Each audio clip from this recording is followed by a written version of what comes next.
Auzubillahiminash-shaytanir-rajim. Bismillahir-rahmanir-rahim. Today we are going to talk about the behavior of density of states. This topic has been taken from the course outline of statistical mechanics having the course code of PHY231. The objective of today's lecture is to understand the behavior of density of states and its role in statistical mechanics. We will also need to understand the ideal monoatomic case and its statistical descriptions. Basically, we have seen the equation of probability where there are some different parameters that are used in that. For example, we can consider the y parameter, and then the value of y parameter has been given as just like we have the probability value that is equal to sigma ey into yk divided by sigma e. Here if you can look toward the different notation, sigma e represents the number of accessible states with energy between E and del E. We now need to know the energy, and for this purpose we need to do the probability calculation. We already know that the energy depends upon the sigma E, and sigma E is actually the density of states in that available regions.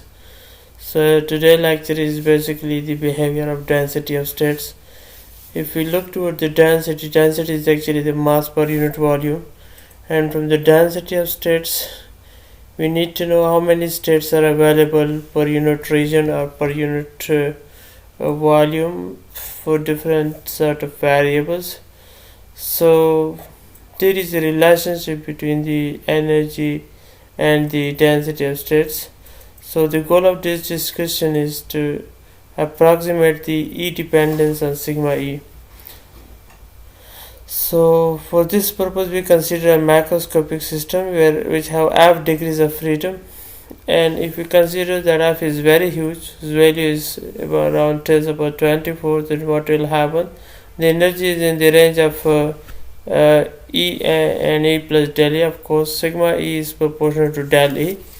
That is actually the portion of energy or the minimum amount of increment in that energy. So extrapolating the discussion of if we consider one-dimensional oscillator, then for this purpose the density of states is the volume of phase space in that energy range, and the sigma E will be WE sigma E. Or in very simple case it will be like this, that WE will be equal to total density of state divided by the number of small energy levels in which it is divided. Here in this, the WE is actually the density of state term that is used. So we need to move forward to understand the density of states. So how many how many accessible states are there for a macroscopic system if it has the degree of freedom that is around 10 to the power 24. So we are not actually interested in the exact result, but we can estimate the value because this is a type of probabilistic methods. So let's consider phi E to be the total number of quantum states of all energies which is lying or whose energy lies between E dash, that is less than or equal to E. So for this purpose we consider a typical degree of freedom, and epsilon represents the energy associated with that degree of freedom.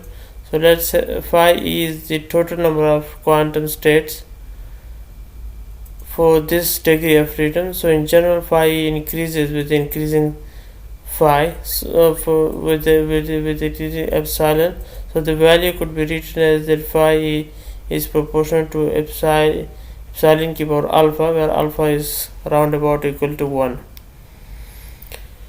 So for this system, if we replace the energy E by an average energy for the system having f degree of freedom, so its value could be written as that epsilon is equal to E divided by F is actually the total energy of this system, and F is the allowed degree of freedom of this particular systems. So F represents the degree of freedom and 5 is the states associated with each one of this degree of freedom. So the total number of states associated with F degree of freedom will be the product of the number of associated with each one. So this is a type of now what we can get from this equation is these two are directly proportional to each other. This value is equal to this. So how we can replace over here that phi e is proportional to phi e into the exponent of F, that is actually the degree of freedom. When we use all these three equations 1 to 3, so would have the total number of states for all the energy, that is whose energy is equal to or less than E is roughly phi E should be proportional to phi E epsilon power R, and that is almost equal to the total energy divided I by F and the total power of F. In this case we consider the A to be a constant quantity. So sigma is actually represent the number of accessible states with energy ranges between E and E plus del E. So we can write this as a sigma E should be equal to phi E plus del E minus phi E. That is actually showing the difference between the two values, and this actually describes the density of state of that particular systems. So we are considering some examples where we can have some just like we have the age of the universe in seconds and the universe volume divided by the volume of grain of second. This is the general things about the density of states of the simple explanation of that. So we have considered a simple example of this special case of ideal monoatomic gas, and for this purpose we consider a classical ideal monoatomic gas having n identical molecules confined in the volume V. So we need to calculate the density of states that are available in these particular systems. For simplicity we can consider that there is no interaction between molecules. So if there is no in reality interaction occurs, but we can assume this to be a type of ideal situation when there is no interaction between the molecules. So this is only valid for real gases in low density limit. So in this simple case the total energy A of the gas is the sum of the kinetic energy of n molecules each having mass m. So we can get the energy that is equal to this value, and Pi is actually at the 3-dimensional momentum of the particle. Here sigma E represent the number of accessible states in the energy interval between E and E plus del E. Similarly, sigma is the number of cells in phase space between E plus E. This is vary from system to system, but the basic explanation of the density of states is the same. That is actually describe the number of states that is accessible in a particular regions. So if you can consider this is a simple harmonic oscillator, so the density of states is proportional to the volume of phase space between E and E plus del E. So the value of 2me should be equal to summation for all of for I is equal to 1 to and 1 over n, and alpha is equal to x y z, and that is equal to pi alpha is whole power 2. So the energy is independent of the particle position. Here if we can look at pi alpha is that is alpha is a component of the momentum of the particle. So it's a type of 6n dimensional volume integral, and the limits that is E and E plus del E are independent of the Ri, that is the position. So the position integral for each Ri can be done immediately, and that value could be calculated from this simple equation, that is t ki power Ri is almost equal to V, and that is if we can take the cube of both position, so it will be like d power R1 d power 3 R2 up till d power 3 Rn, and this value should be equal to V power n. So the density of state should be proportional to like this, that sigma each is proportional to v power n, and the other things are divided. The momentum term is enclosed in a integral, and its value vary between E and E plus del E. I mean the energy of that system vary between the E and the E plus del E. Energy its value is d power cube, that is p1, and d power p2 is up to till pn. So the simple things of density of states, where sigma is proportional to p v power n, that is taken out of the integral, and again the integral shows the momentum terms that for all the particles that is involved in this system. So when we consider the sum, this is a three n-dimensional volume integral space. So like 2me, that should be equal to for all particles that is involved in that systems.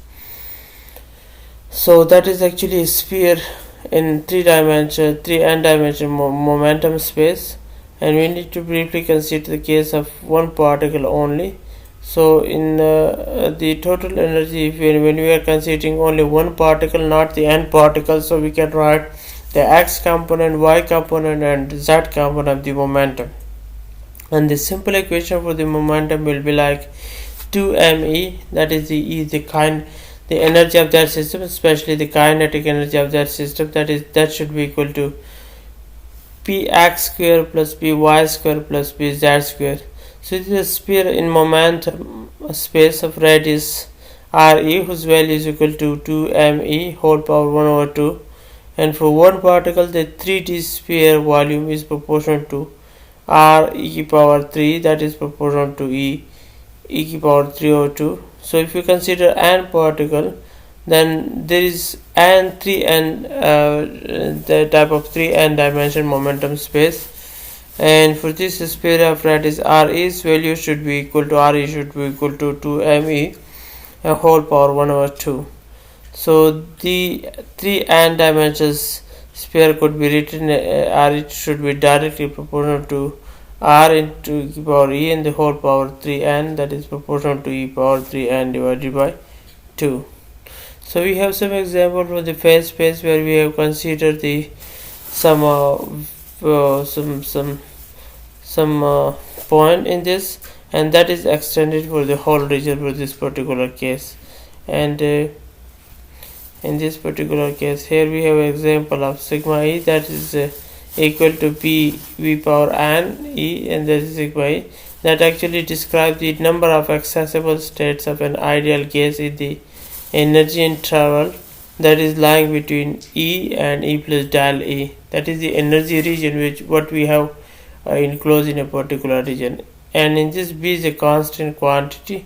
So in general we can find that the f degree of freedom could be written as the density of state should be like sigma E should be equal to a e power f sigma E, and here A is a constant quantity. So for ideal case we have the degree of freedom f is equal to 3n, so we just can got that e power 1 over 3f. So again for all this was approximate in the magnitude of this particular systems. So this is actually the degree of freedom and the L station of degree of freedom, how we can explain the density of states of that particular system.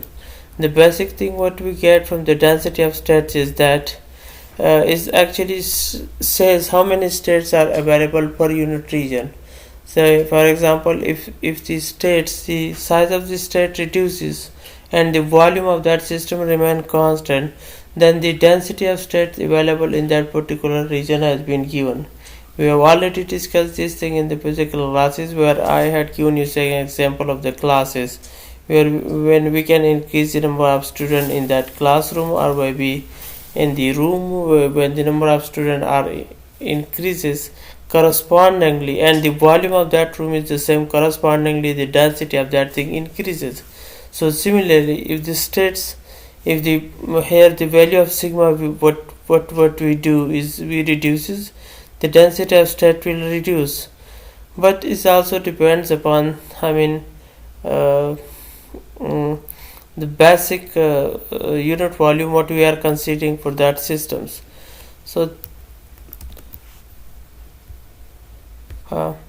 this actually is for three-dimensional harmonic oscillator. We have this degree of freedom what we can do, and this is actually this is a very simple equation for the degree of freedom for any particular system, or the epsilon is the energy per particle.